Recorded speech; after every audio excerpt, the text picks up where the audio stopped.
Yon mga ka-idol, magandang buhay.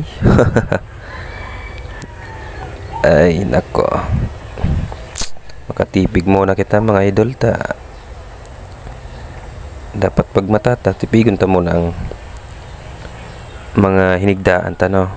Yon, sabay lawas muna kita ta. Makapiki muna kita. Mari na mga idol makape. Makukulog ang liog ay.